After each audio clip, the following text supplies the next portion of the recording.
تعالوا نشوفوا طريقة الأكل بتاعتهم. الولد ده ما شاء الله عليه، لا بياكل حلو وبنظام وعارف هو بياكل ايه. بصوا طريقة الأكل بيحط لهم ازاي. هنا بقى نفضل نجري ورا الطفل، كل يا ابني يا حبيبي كل. لكن هنا ما شاء الله عارف هو بياكل ومنابه محطوط وحلو قوي كده، وكمان بيمصمص كمان جناح الكوكو. تعالوا بقى نشوفوا التانية. لا لا، دي صعب جدا، ايه ده؟ ملحوسة نفسها وحوالين منها، ودي كمان. يا خبر ابيض، ايه ده؟ بيعجبني فيهم ان هم ساعات يعلموا العيل فعلا النظام وازاي ياكل، لكن في الاولانية دي صعب. بصي الكيوتة دي، يا سيدي يا سيدي على الاسباجيتي وهي بتاكلها.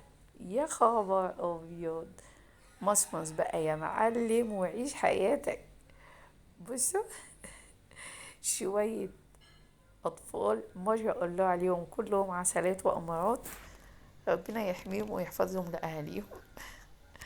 بس لكن احنا بقى هنا تعالوا نشوف الطفل المصري لما تيجي تأكليه تفضلي تلفي الشقة ورا منه وتستعملي السلاح الأموي.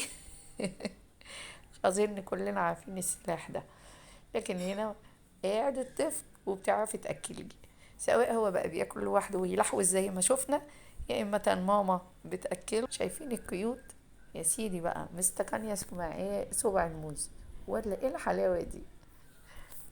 ونرجع تاني للقيود اللي بياكل بنظام وهو على الترابيزة بتاعته وقاعد كده وبكل هدوء بياكل ومسالم جدا، ونظامه في الأكل ما شاء الله عليه.